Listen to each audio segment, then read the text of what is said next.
Thank you everyone for joining our latest session of Kumi Now. If you're new here, we host these every Tuesday on different topics featuring different speakers. So I will make sure to link our website and other information that will be important.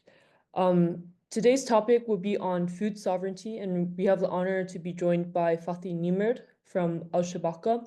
So I'll introduce Fatih and he will give his presentation. And after that, we'll have some time for a Q&A.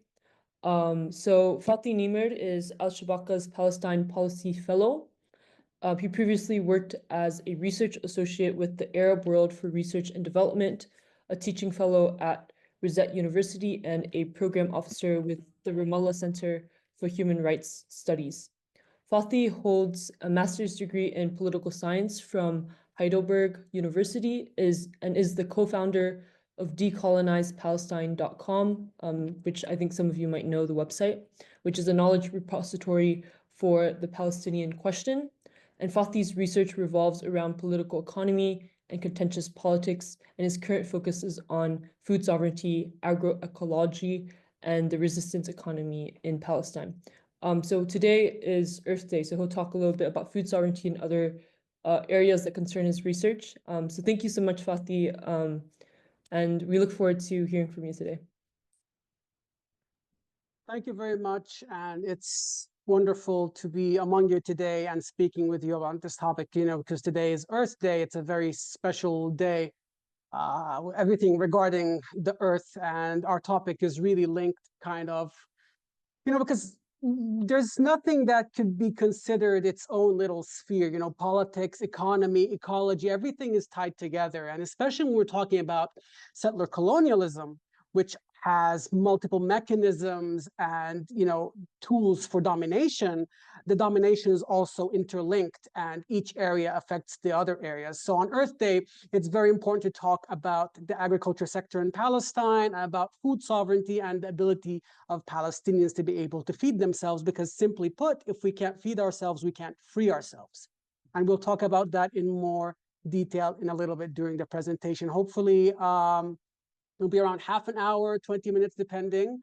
And then we can have a little discussion, hopefully, about this. If you have any questions or if you'd like more details about any specific things, I'd be very happy. And also afterwards, if you'd like, we can share my email and you could also correspond if you have any more information. So like I said, in general, control over land is a central question when we talk about colonized peoples and indigenous resistance to this, because control over land means control over life, means control over territories, resources, control over the capacity to produce your own foods. And in that context, a farmer or the peasants, or the fallahin, as we call them in Arabic, they become, the front line of resistance to colonial expropriation of resources and land, because they're the ones who are out on the rural periphery of the areas that are the first people who are usually victimized when their land is being annexed or when new settlements are being constructed.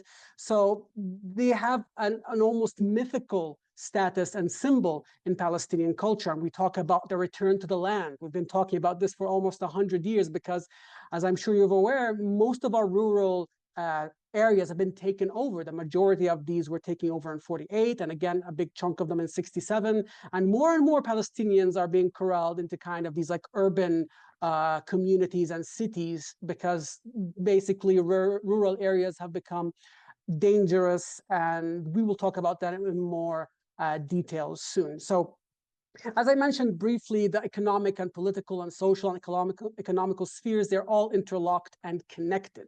So very organically, the notion of building a resistance economy came to dominate Palestinian thought. We're talking about over 100 years, because when the Zionist settlers started to arrive, they also started kind of, with the money that they received from abroad, they started to have their little stakes in controlling some of the key resources in Palestine and strategic resources, and having influence, for example, in the oil refinery and in the harbor in Haifa and all of these other areas which have key resources for Palestinian development and any other really kind of development.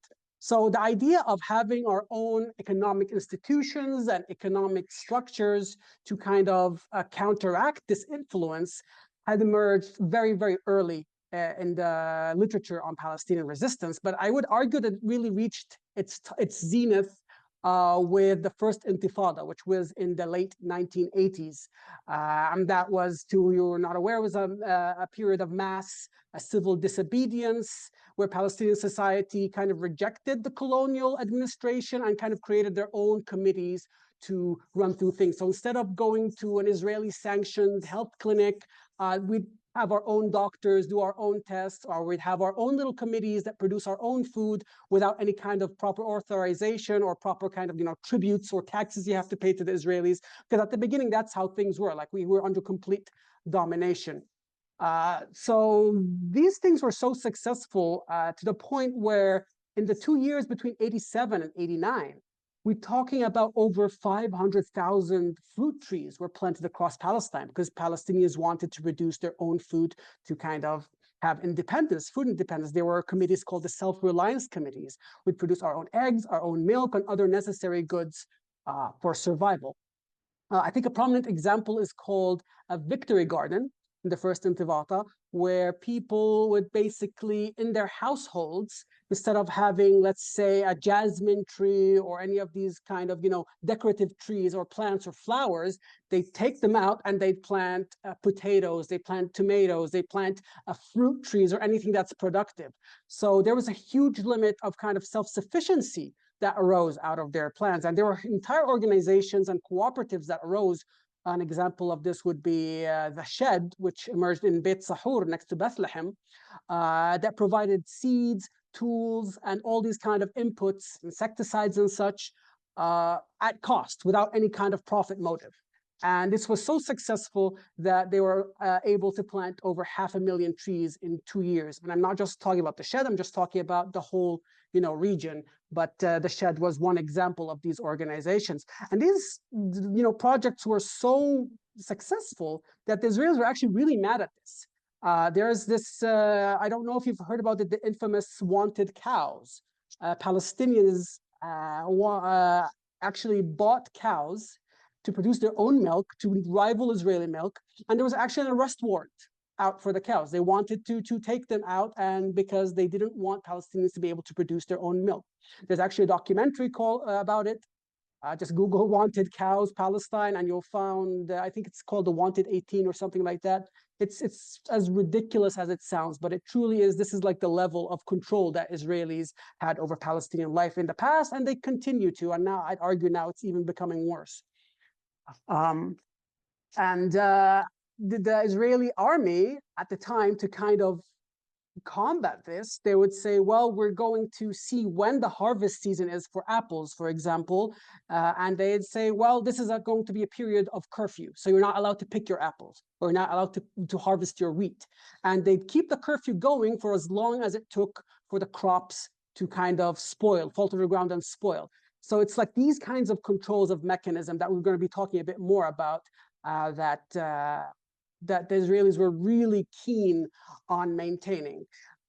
This was kind of a phenomenon called de-development, which is purposefully kind of inculcating an environment where development is impossible and where your society remains dependent on your colonial kind of masters. Israeli General Moshe Dayan said that if Palestinian resources, including utilities such as water, electricity, if it came from the Israeli lines and Israeli grids, then that's more effective than 1,000 curfews and riot dispersers, because people will be too afraid to resist because they don't want to be thirsty. They don't want to have their electricity cut off. So it becomes another mechanism of control. So there are two main periods that we can look at this de-development was. One is in the pre-Oslo period, or the period before the Palestinian Authority was established. And this was accomplished more by kind of supporting like little individual groups in different villages to become kind of like collaborators and keep Palestinian communities from being able to communicate with each other and to isolate them so that there's no kind of comprehensive plan for food production, so that every little community is separated. It was also established through like the expropriation of their lands, annexation of resources, and control of water. And water is a very, very important resource, not just for agriculture, for life in general. And many might think of Palestine and look at it as if it were kind of like this dry region, but it's actually not dry at all. Palestine is part of a region called the Fertile Crescent. And as a matter of fact, Ramallah, the city that I'm in currently, has higher rainfall than Berlin and Paris. But the difference is that in Berlin and Paris, the rain is more dispersed over the year, but in Ramallah, it's all focused in 2 to 3 months a year. What that means is that we have very dry summers, but most of our water is basically underground in aquifers that we need to drill for. Now, the Israelis don't allow Palestinians to drill for water, which is why a lot of our agriculture suffers and why we are not able to actually, use this abundance of water. Like they have swimming pools and settlements. Meanwhile, we're barely like under the World Health Organization minimum allotment for water. And in some areas, it's much less. In some areas, it's actually catastrophic.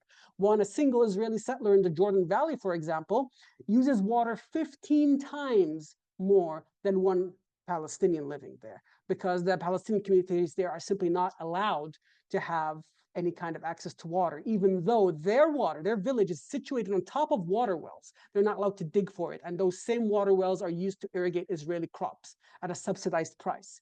This is just like one kind of aspect to how the Israelis control the Palestinian economy. And it kind of continued on that way until, like I said, the first Intifada. And in the mid-90s, the Oslo Accords were signed, and a Palestinian Authority was created to kind of be this kind of autonomy body to pave the way for the establishment of a Palestinian state within 5 years. Now, as I'm sure you're all aware, there is no Palestinian state. These 5 years are now 30 years, and the Palestinian Authority continues to be this very weak entity that cannot really have any sovereignty over Palestinians because they're not allowed to simply by the Israeli occupation. There's no real will to have them be able to do that. So when they established this authority, they established with it something called the Paris Protocol. The Paris Protocol basically institutionalized all the economic rules and things that the Palestinians were allowed to do. And when I say regulate it or institutionalize it, it's very, very restrictive. For example, we're not allowed to set our own taxes. We have a tax union with the Israelis, which means that we're not allowed to deviate from whatever taxes that they establish. Let's say that they haven't established for like certain goods have certain taxes. Palestinians have to pay the same taxes as Israelis, even though Israelis' level of income is 3 times higher than that of Palestinian, which really creates a big problem. That means that they're in control of imports and exports. Everything has to pass by them through their border. And there are some things that basically kind of just formalized the domination and mechanisms of domination that were there before the Oslo Agreement, such as the Joint Water Committee, which is almost like a civilian kind of disguising of the military council that decides if Palestinians are allowed to drill or if Palestinians get enough water or if Palestinians are allowed to, get water from certain places. And for most of the time, of course, we were not allowed. So when this Oslo kind of paradigm arrived, it was established on like a neoliberal economic basis because like the IMF and the World Bank and the international community were the authors of these kinds of deals. So it was all completely neoliberal with zero privatization, with extreme privatization, with nothing being subsidized, with nothing being public, to the point where we don't even have like a public bus company. Everything down to, transportation, anything is all owned by private companies. There's absolutely nothing for the public benefit in Palestine. That's by design. So all of these popular structures, like these committees that emerged to feed Palestinians or have alternate institutions, were kind of slowly dismantled, and they were absorbed into this new state apparatus. Well, it wasn't really a state, as I said, but it was supposed to be building towards a state, but this obviously did not happen. Today, this means that less than 1% of the budget of the Palestinian Authority goes towards agriculture. So this brings us back. So it's a very kind of dilapidated, burnt down sector that nobody is actually paying attention to. And any kind of economic development in the past, it was maybe tied to some kind of emancipatory political program. Nowadays, that is completely absent. And all of the efforts for building the economy is basically pleasing the World Bank to prove that we have the correct institutions to be recognized as a state. And obviously, this has not happened before. So we're talking about an economy that is heavily segmented, high levels of unemployment, especially among the youth, stagnant job market, and with all the restrictions of the Israelis and kind of these checkpoints, it means that it's simply not feasible as a Palestinian farmer to kind of have a farm and that be your sole source of income. It's much more feasible for a Palestinian to go work as cheap day laborer inside of the Israeli economy, to the point where it's established that around 10% of all Palestinian workers work in the Israeli economy as cheap day laborers. And that was before October 7th. Now it's much less because of all the restrictions. But these 10%, because they get paid so much more than what they get paid in Palestine, it amounts for almost 25% of the West Bank's economy, which is a huge percentage. So all of these factors combined means that the agricultural sector, which used to, contribute around 50 to 55% of GDP in 1967, it produces now less than 7% of its share in GDP. And Palestinian farmers, those who are still on their land, only 26% say that they are farmers full time, because it's simply very difficult to make ends meet by being purely a farmer, because it's very difficult to compete with subsidized Israeli, mass mechanized farming techniques, as well as Palestinians not being able to use any kind of water, having their farms taken over, settlement expansion. I'm sure you've heard so many stories about olive groves being burnt down or farms being taken over by settlers and just being destroyed, mosques, churches, everything being destroyed by settlers in these villages. So basically, the agriculture sector in Palestine has been severely diminished. So this brings us now to the question of food security and food sovereignty. That was kind of just like a background primer on like the context of the political economy in Palestine and how it's all tied together. So when we talk about food security, the mainstream approach is kind of meaning that you have the means to acquire food. Now, that could mean anything. This is based on the 1996 Rome Declaration. It's traditionally meant that you have the means to acquire food, and it's mostly through trade or through food aid. Now, this has lots of problems, especially when you're talking about the context of a colonial occupation. It leaves you open to shocks. For example, when COVID hit, food prices skyrocketed because a lot of our food production is not capable of being sufficient for the local market, which means that we need the international market. So when COVID hit and the international market kind of crashed when it comes to food, it became very difficult to acquire food. And even if you could acquire food, it was not always affordable. Similarly, this happened when the war in Ukraine started, because Ukraine is one of the world's major wheat kind of producers, and having Ukraine going offline for such a while meant that wheat prices did not stabilize for a long time, and they were very expensive, and sacks of flour were going for almost double their price than they did before the war. And this fosters a kind of dependence on keeping the trade lanes open, and when we're talking about food aid, it keeps you dependent on the aid and the donors and the international community. So it's no way to be able to kind of resist or to be able to break free of any kind of domination, because basically they could just close the faucet and you will go hungry. There's one example of an organization that was completely depoliticized. It was apolitical, had nothing to do with politics. It was a mushroom farm, and there are no mushroom farms in Palestine. But this farm was called the Amoro farm. It was established to try and kind of break the monopoly of Israeli mushrooms in the market and to produce our own. It was cheaper than Israeli mushrooms. The quality was better. I've tried it. It was very fresh because it's very locally sourced. And it was excellent. It went on for a few months, but after that, what happened was that Israelis would actually start threatening grocers who would carry these Amora mushrooms. And a few months later, what happened is that these mushrooms depend on you importing a specific spore, which is what you grow mushrooms out of. And it has to go through Israeli customs and control. So what they did was that they just held up that container of spores in the harbor for a couple of months until they completely spoiled in the hot sun and they died.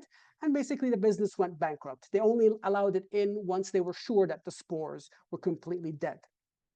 That's only one example of one business. And you can just kind of build on that how the entire agriculture sector in Palestine, if you want to export, for example, it's completely dependent on Israeli control. If you want to import, it's also completely dependent on control. I mean, we don't need to even look at these nitty-gritty examples. We can just look at Gaza. What's happening in Gaza? For the last 50 days, there has been zero food going into the Gaza Strip. This really emphasizes how the Israelis and the international community really, they're not above using thirst and starvation as weapons. And they are some of the most effective weapons to kind of break the will of resistance and to make people feel like they have no option but to kind of acquiesce to the status quo. So this is where the question of food sovereignty comes in. This is in complete opposition to food security. Food security is just about you being able to get food. Food sovereignty means you having sovereignty over your food, being able to produce your own food, and having the kind of infrastructure needed so that you don't go hungry, so that no matter what happens, you have the infrastructure needed to provide and to create your own food on your terms with your controls. I don't know if you've heard about it, but a few years ago, some Indian farmers were trying to grow some potatoes. And it turned out that Frito-Lay, the company behind the Lay's chips, had a patent on these potatoes. So they forced these people to kind of ruin all of their crops because now even like seeds can be under the control of, you know, international capital and corporate greed. It's the same company that owns Pepsi. So it was a really sad story about how these farmers they're hoping that these kinds of potatoes would bring in new customers and they could expand their farms, and they had to kind of like abandon this hope because now even seeds are under the control of international corporate greed. So this is something that food sovereignty movement is against. And I don't know if you've heard about it, it really found its beginnings in Latin America. There's a group called the Via Campesina, which kind of emerged as a reaction to the commodification of food and setting food as a luxury, and that if you can't afford food, you have to starve. And this, of course, came as a response to all these, you know, reformations and International Monetary Fund stipulations on the governments of Latin America. So it centers on small scale farmers. It's not with the whole, you know, gigantic scale, somebody having thousands of acres of land and having like a monopoly on something. No, it focuses on small scale farmers. It seeks to build sustainable food production that is local. And even the inputs like pesticides or fertilizers. They want to use normal, natural, and organic things that don't damage the environment, so that the land can sustain itself for longer and longer. They want it to be locally created. They want it to be like sustainable and for us to be self-reliant. So it focuses also on reclaiming desert land. It focuses on reclaiming resources from capital and creating communally organized production and building the infrastructure really needed to support the resistance economy. Now, if we look at the approach in Palestine for the last 30 years, this is the complete opposite of the big businesses and the Palestinian Authority's approach. Because for the Palestinian Authority, what was their business kind of approach is like, oh, well, we have some cash crops, which are crops that you grow just to sell, that we can sell on the international market. And with the money that that brings, then we can buy our own food.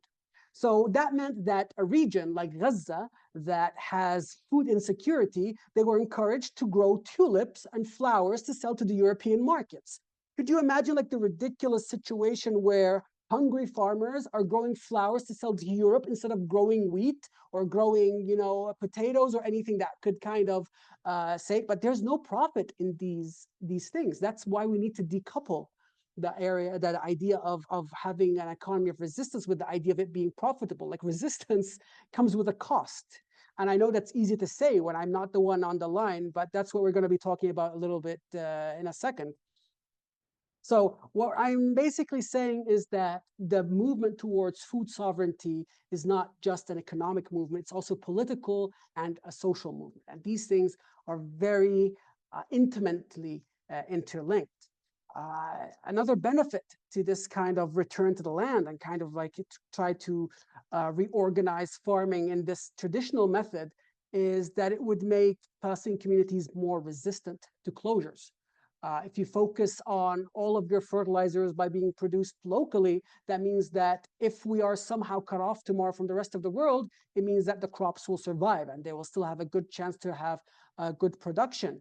It means that it will be more sustainable. It means that the destabilizing effects of international shocks would be minimized. And I'm talking political or economic international shocks, or something that you just can't predict, like COVID, for example. But as it stands, Israel and its accomplices really, they've engineered Palestinian livelihood to be heavily dependent on Israeli control and approval. And this has had the unfortunate effect of basically domesticating Palestinians and discouraging any form of resistance. And this has particularly affected the rural areas because only 22% of Palestinians live in rural areas anymore. The majority have moved to the cities because that's where work is. And rural areas have been left untended. And what that means is that it's easier for settlers to take over and to control. And these same rural areas, what are neglected, they are the largest source of exploitable Palestinian labor inside the Israeli economy. That's where most of the workers go because they're closer to the border. They just go over, of course, with the proper permits. So the movement towards food sovereignty in Palestine then necessarily means that we have to contend with this enforced kind of proletarianization of Palestinian farmers, of making them into workers in the colonial economy instead of having them being on their lands. We have to make it worth their while. We have to make it that farmers are not abandoned, that even if that meant like a premium cost, it should be seen as an investment in a strategic resource. For example, it's much cheaper to import wheat from Ukraine than it is to farm wheat in Palestine. But this should not be calculated purely from an economic point of view. It should also be seen as an investment in a more contentious kind of order. A more contentious economic and political order. But it raises, uncomfortable questions because, like I said, it's easy for me to say that when I'm not a farmer. So who is going to be bearing the cost and the burden of this approach? How will the rest of Palestinians and those in support of Palestinians worldwide come and support those who want to return to the land, who want to cultivate the land? What sacrifices are Palestinians willing to make to ensure that the success of the resistance economy is realistic? Because there is no resistance that is convenient. There's no resistance that is going to be effective that anyone's going to allow you to do without pushback or without closure or without siege. And we see examples of this all over the world year after year in so many different colonial contexts.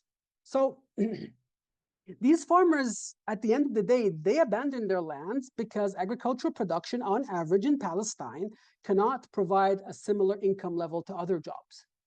And this is exacerbated by dominance of Israeli fruit and vegetables in the market, as well as Israeli control over land, over water, over resources, over transportation.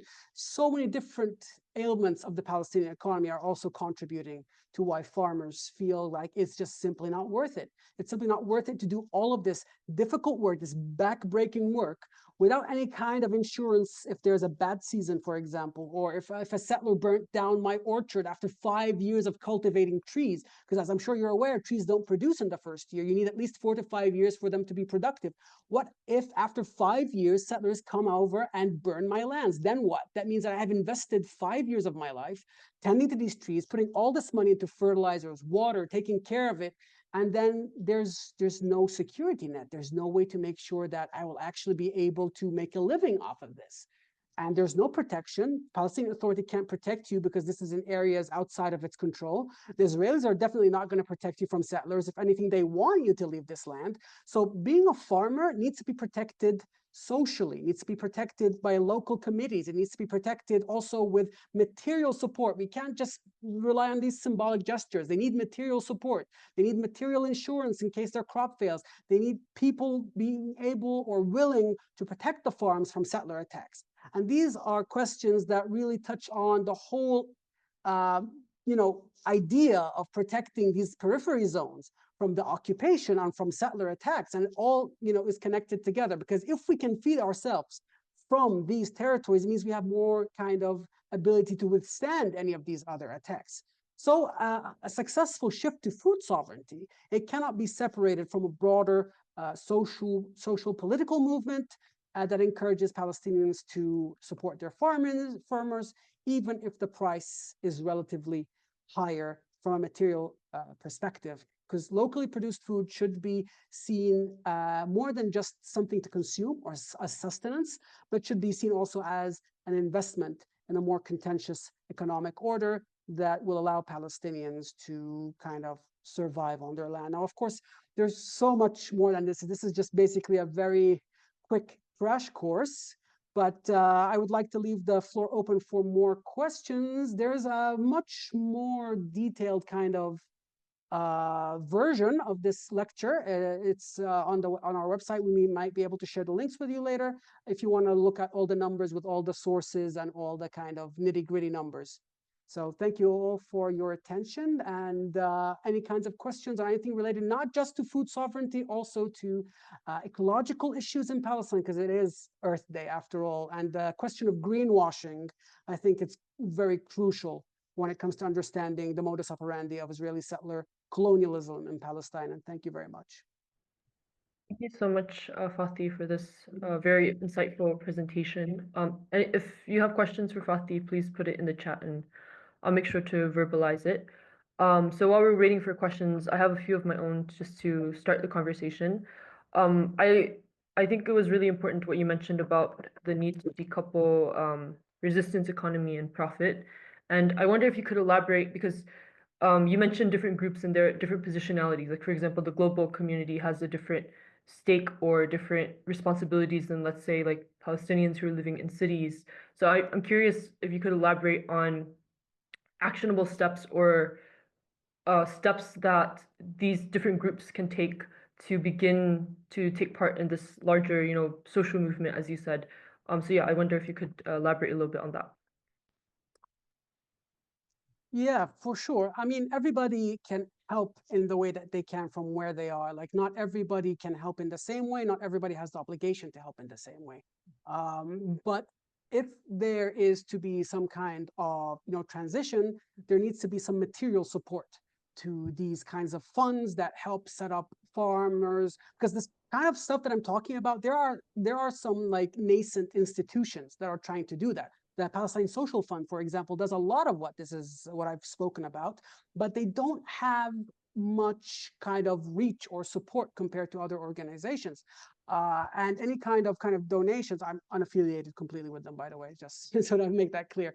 But they do have, for example, farmers insurance. They help farmers kind of export their products abroad so that they can get a higher premium, because in a lot of times it's the traders who get most of the money, or the merchants, rather than the farmers themselves. Because by the time, there's a supply chain, by the time the fruit actually hits the market, there's like it changed hands 2 or 3 times.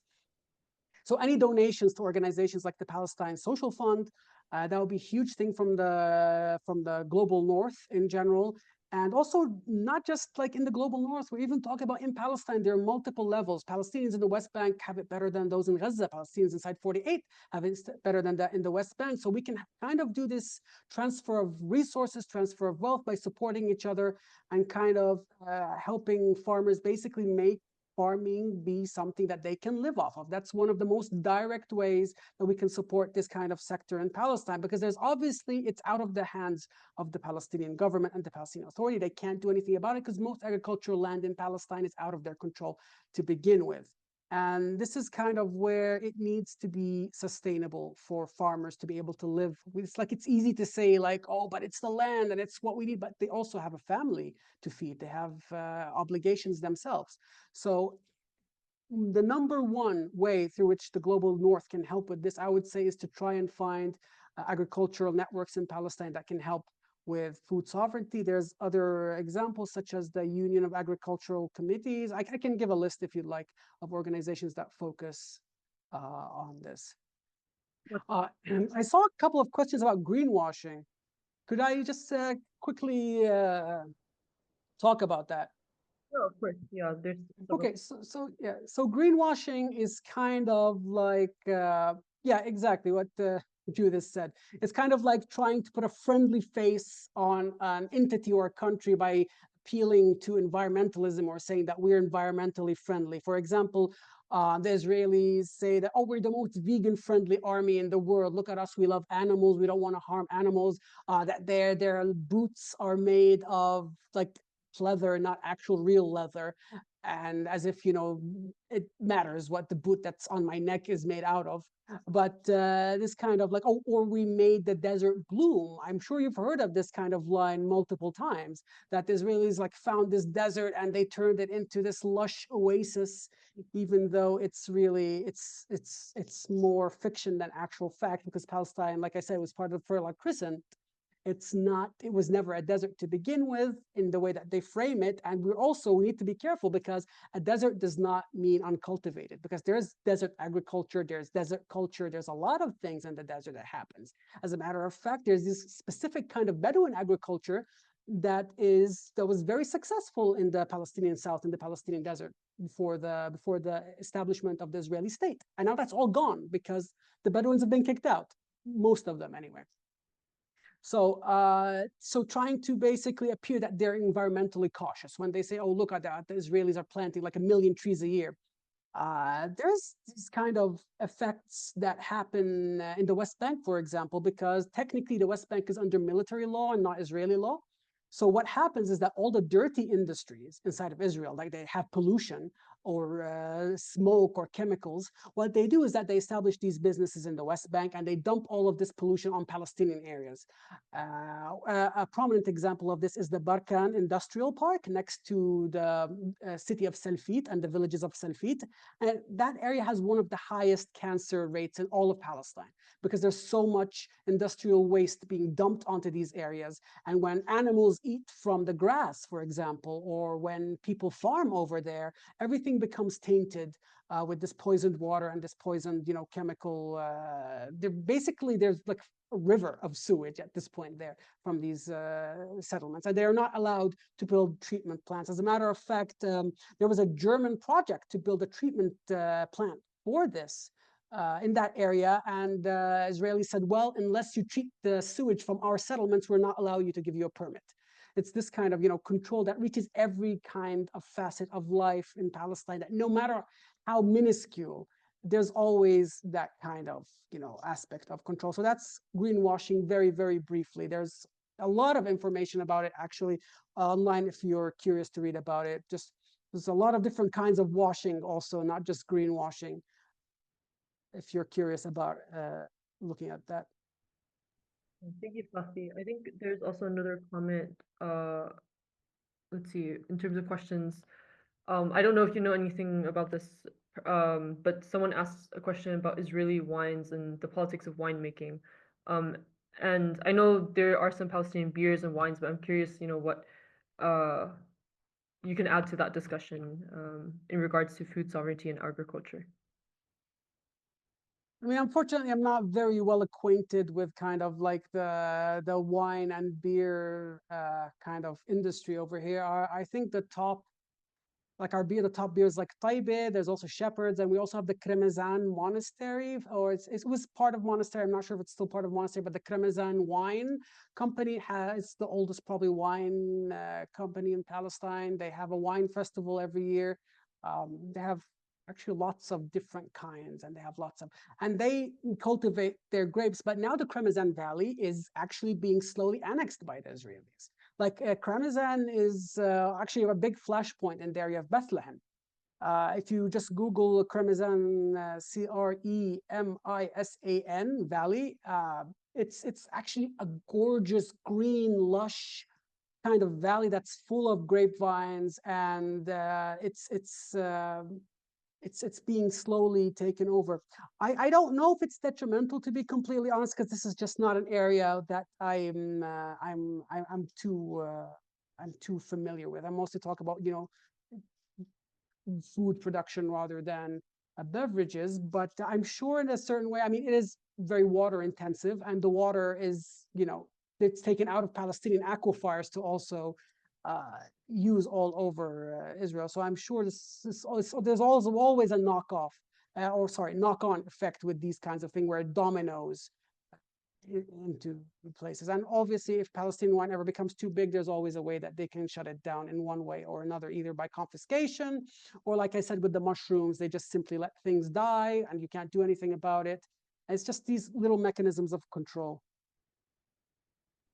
Thanks, Fathi. I have another question in terms of your presentation. I know you mentioned a little bit about international movements in regards to food sovereignty. So I'm also curious in terms of how maybe these international movements can inform or has informed Palestinian movements. Yeah.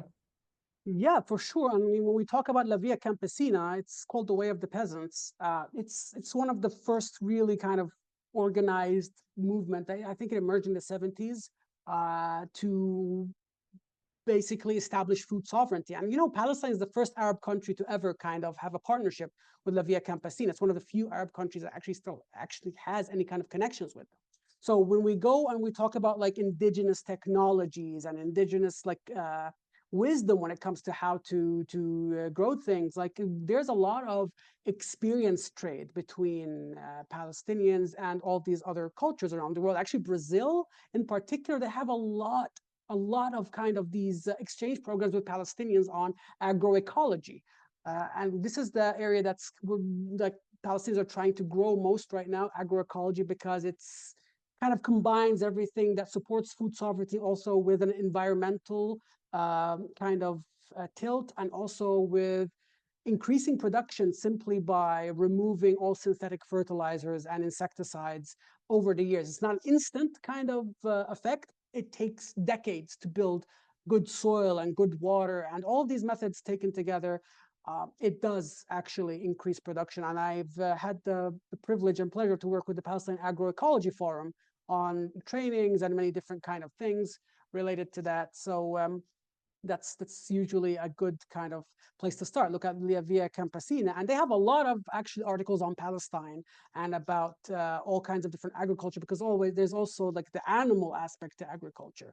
Like most milk in Palestine is produced by cows. Why? Because cows were brought by, like they were made popular by the British. But cows use so much more water than for example, goat milk. We used to drink goat milk before the, you know, the how many cows were imported. Goat milk is so much less expensive to produce for Palestinians, and they're much more kind of tolerant of droughts. They eat more things than cows could eat, to the point where it's like it's difficult to like kind of imagine why we made this big jump towards cows, these big companies and corporations. But you know, that's a whole different argument. But there's like this kind of call to go back to indigenous fauna and flora that can be a big response to a lot of these things. Like our traditional crops don't need as much water as, for example, if I, you know, imported a Bulgarian type of seed. That kind of seed was created in Bulgaria. It has the Bulgarian like climate in mind. When you bring it to Palestine, when it has completely different climate, completely different weather, it's going to suffer, which means that you have to use more inputs on it. You have to use more water than usual. You have to use more kind of because also weak plants need more insecticide and they need more fertilizers. So it becomes more expensive in the long run to actually support these things, even if they produce more when they do produce. And we see this particularly in Gaza.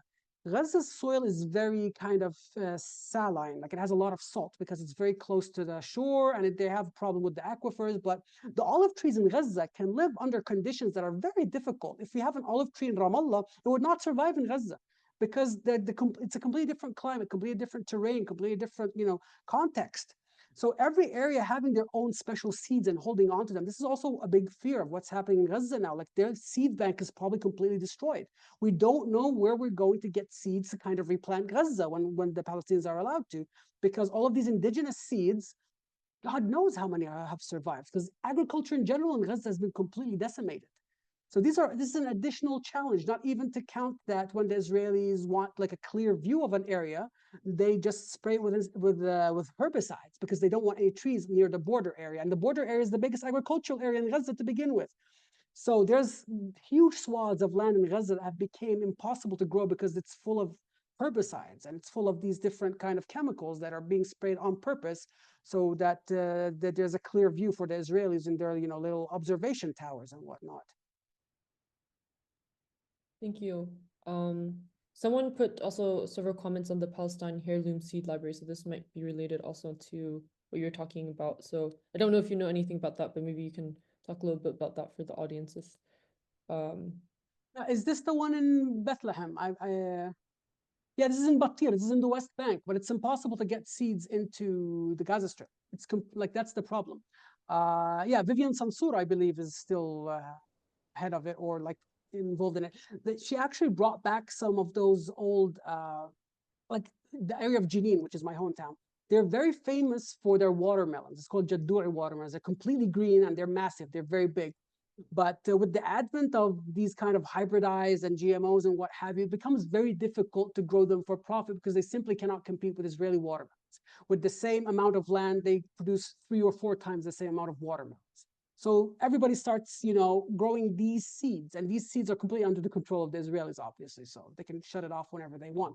But she brought back these kinds of indigenous, watermelons, and you don't see them in the market anymore. We talk like my father was talking about how he saw them as a child, and now some people are starting to grow them. They're just not very economic, which is the problem. When you kind of try to make everything as being just like a competition in an economy, it's very difficult to go against an international conglomerations when you're a small farmer on like 1 acre of land versus an Israeli company with thousands of acres of land and subsidized water and subsidized fertilizer and subsidized everything.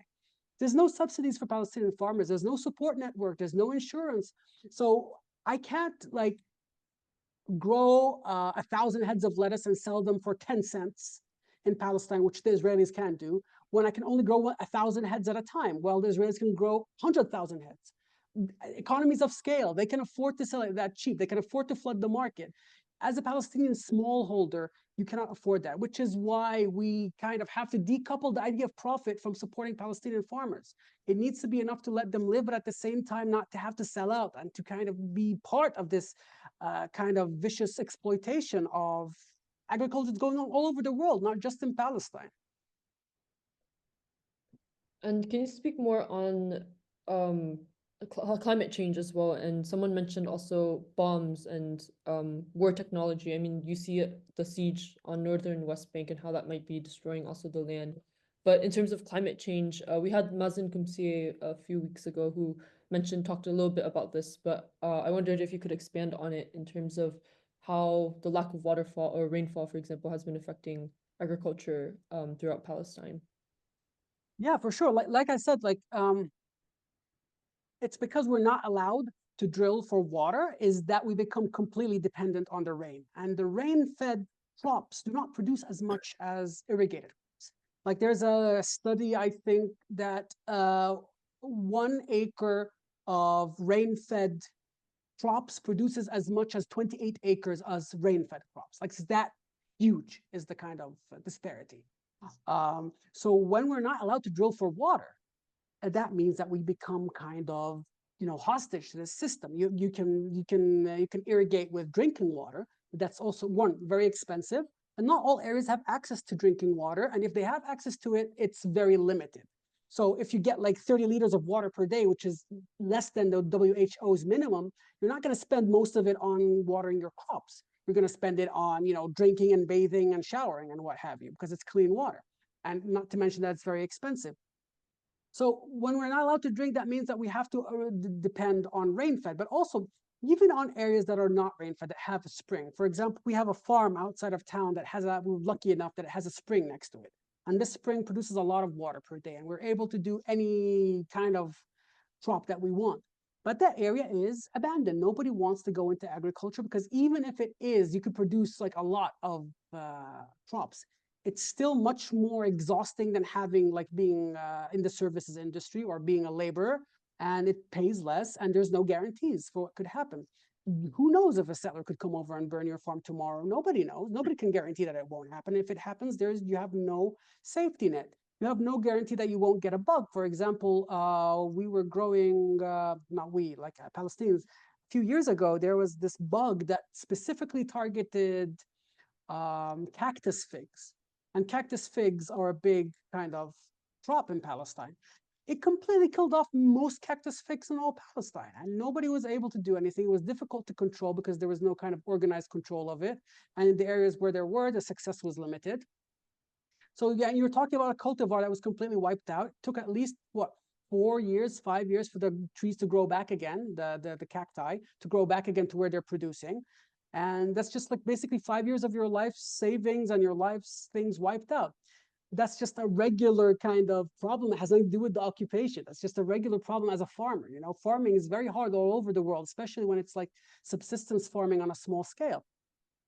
So this is just like only one aspect. Now add to it everything else where you're not allowed to use water, where you're, even if you do have access to water, when you have to grow and sell to compete with the Israelis or with international kind of conglomerations, you can't do it. It's not worth it on half an acre to compete against somebody with 1,000 acres. It's impossible, which is why it needs to be supported socially. That's the only way to make it be able to be supplied socially. So climate change, things are definitely getting hotter. Like Ramallah, the city I live in, it was never like consistently 30 Celsius for like all of the summer. It used to be much cooler. So we are seeing the effect of that, which means we need more water, which means we need all of these different kind of domino effects. Like animals become more tired quickly, animals need to drink more, animals need to be rested, they need to have shade, which means you have to construct more shelters. It's just like it's an entire kind of thing. A lot of crops don't like it when it's hot, which means you have a shorter season. For example, spinach, when it gets too hot, it bolts, like it grows flowers. When spinach grows flowers, it becomes very bitter and not good for market. And it stops producing as many leaves as it does usually because it's a cold season crop. So when the season keeps getting shorter because everything gets hotter, it means we have less, cold season things. And if there's more hot water, this means more water that evaporates. It means less water goes underground into the aquifers, which means even springs start to dry up a little bit. So it's this gigantic knock-on effect that unfortunately we're not ready for, because our agriculture sector is completely been dismantled. A lot of crops can't stand the heat of 30 Celsius. So you have to install nets, which is another kind of expense that you have to put. So it's just like an entire big domino effect of global warming that's really going to hit us very hard in the future. And I don't think that we're ready. Yeah, it There's seems some kind of mitigation, like there's some kind of earthwork things where you like dig the land in a certain way to where the water kind of percolates deeper into the land, and the water is recharged, and it takes less time to recharge the water in the ground. But it's not being done on any like large scale. It's basically experiments being done by like agroecology enthusiasts and kind of these organizations that are trying to set up you know uh, this kind of agroecological farming and food sovereignty. yeah. Yeah, it seems like there needs to be a concerted international effort. I mean, what you're talking about is also this like more international structure of capitalism, Yeah. neoliberalism at play. So like yeah, this is really important. So thank you so much for kind of elaborating on this. Since we're approaching the end of our session, I wanted to ask you maybe one final question in terms of your hopes, at least based on your research of food sovereignty, that there are some, if you can see any positives with the current movements that are happening, whether that be international or local, and then if there's any final words you want to say to our audience today. I think it's becoming very apparent, especially recently, that the Palestinian Authority's kind of governance structures are not reaching most areas of the West Bank at this point. and that people are going to have to kind of revert to a pre-Palestinian Authority system where they organize themselves within committees, like I talked about in the first Intifada. And within that system, I do see that there can be hope towards establishing self-sustaining and reliant organizations. Like we have so much more resources in many different ways than we did in the first Intifada. I mean, the internet by itself is massive. Access to donations, massive, all of that things. But it's not just about that. It's about people kind of internalizing the lessons of the last 30 years, hopefully, and going in the opposite direction of this, growing flowers to sell instead of growing wheat to make flour, and bread is our daily sustenance, So I think that's something that we could kind of bank on. I think we need one successful model of an agricultural cooperative that was able, because we can't internalize this individualist, like entrepreneurial spirit thing. That doesn't work. We're not in an economy where you can just have an entrepreneur and like succeed, like the mushroom farm company, for example. If you want to have an agricultural movement, it has to be social and political. It has to be integrated into the community outside. It can't be just like a private company being like, oh, we're growing a farm and we'll give like some donations to the local community. It has to be the local community itself. It has to be part of the local community itself. It cannot depend on outside support for everything, maybe to get started, but it cannot remain as a hostage for development funds and aid. It has to be able to support itself, and it has to be kind of self-sufficient in that way. And I do believe we have a lot of potential towards building a model like that, but it kind of needs time to build, because agriculture in particular is a long kind of project. It takes years for your land to recover from fertilizers, for example. Or if something is burnt over and you need to grow trees again, it takes years. And more settlers are growing and taking over more land. So there's going to have to be a kind of like a line in the sand that's drawn. And hopefully we'll be on the right side of that line and we're not completely, expelled from those lands. But it's hard to tell. It's really hard to tell, because the last couple of years really taught us that all the status quo can be thrown out of the window at a moment's notice. Like nobody would have expected what was happening and to happen. And that's just unfortunately just how it is under colonialism. But I do have hope for a more multipolar world. I have hope that the United States is not going to be able to kind of write a blank check for the current international system. Like I do believe that Gaza, what happened in Gaza, kind of unmasked the international system. This whole system of international law, freedom of the press in the West, freedom of education, blah blah blah. I think it all like collapsed now. Like the global South kind of figured out the double standards a while ago, but I think now it's too naked. Imperialism is too naked to kind of cover. Like now they're talking openly about taking over Greenland and Panama and I don't know what. Like this is the actual real power relations that this fig leaf of an international liberal order was actually hiding. And now it's kind of come crashing down. And I think like this is what Gramsci was talking about. Like the old world is dying and the new world is struggling to be born. And now is the time of monsters. And we are living in the time of monsters. This is the time of monsters. This is going to be the most monstrous phase of Western imperialism. We're going to see a lot of bloodshed. We're going to see a lot of like horrible things being done, and they are being done all over the world. But I do think that this can be the seed for a better world and a more hopeful world. And do not underestimate every little bit of your support and help in doing that. I know sometimes it feels difficult, but even a pebble can have, like, not to sound too cheesy, but even a little pebble can have a ripple effect. You don't know who you could be talking to and what they internalize, what that could drive them to do, what that could drive them to support. I mean, groups like Pal Action, which go down and shut down like a weapons factory, they all started like somewhere, right? Like they didn't start out radical. They didn't start out like going towards direct action. But look at them now. They shut down a weapons factory in the UK because they just believe that their actions and their voices actually have weight. And I believe everybody's voice and everybody's action has weight. What needs to happen, though, is that these voices and this weight needs to have a materialist effect, because it's been almost 2 years at this point of awareness raising. Awareness has been raised. People know what's going on. They are aware. They just don't care, or they're complicit.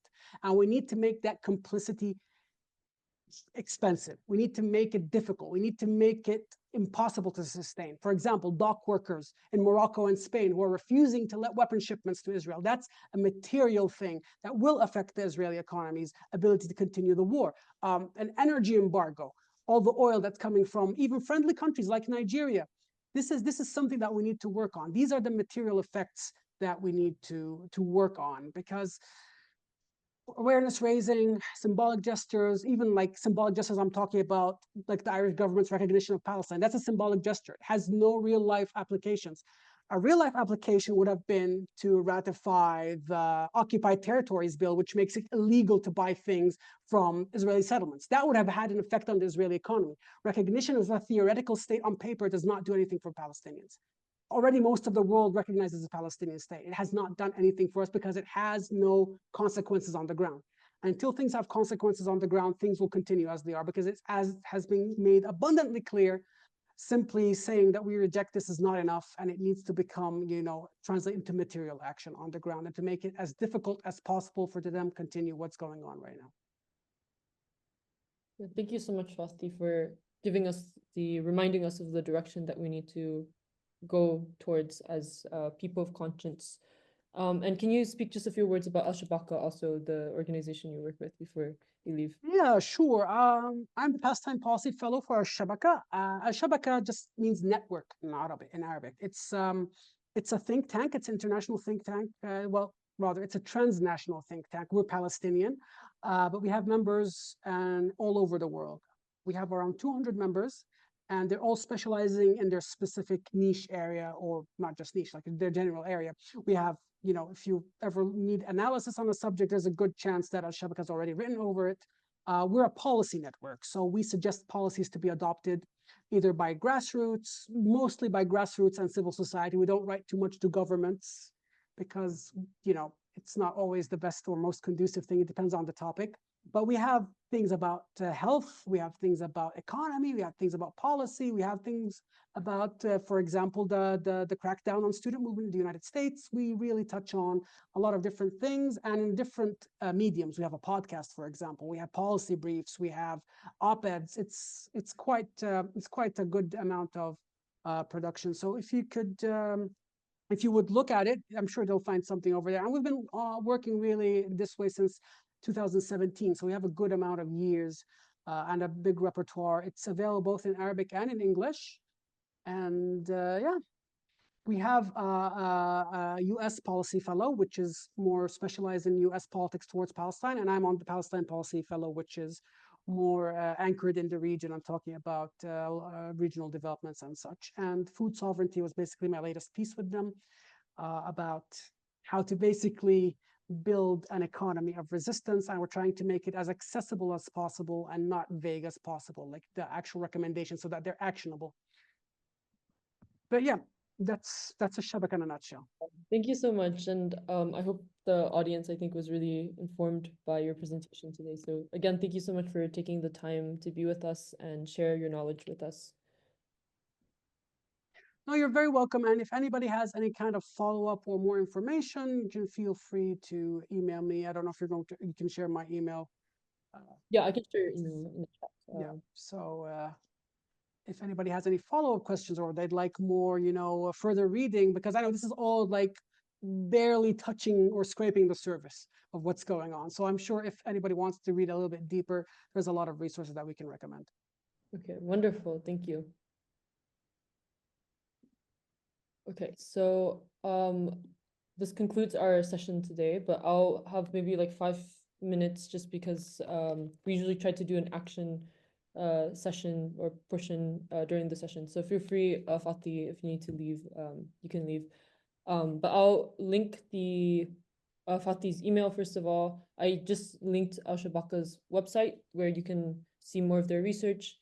And then I'll also link Kumi Now's action page for people who want to see the actions. The main action that we wanted to highlight that is in the US, there is a marathon fundraiser that is happening, I think, in May 31st, by UNRWA USA. So they will be hosting this, so you can register for this if you're in the US. There's 3 cities that they're hosting this fundraiser in 2025.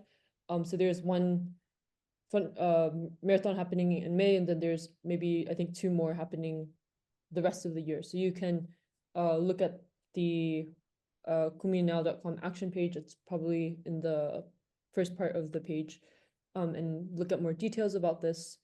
And since we don't have a lot of time to do a lot of action today, if there's any things you want to share before you leave in the chat, I'll make sure to mark that down and we can or I can email everyone after the session. So yeah, thank you so much for your attention, and we'll actually be talking about UNRWA next week with Sami, who is a Palestinian who has been working or has worked with UNRWA for a decade or so. So he has a lot of knowledge to talk about.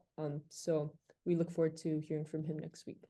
But yeah, thank you everyone for your attention and your time. And again, I'll stay on for a few more minutes in case anyone has anything to share. So thank you.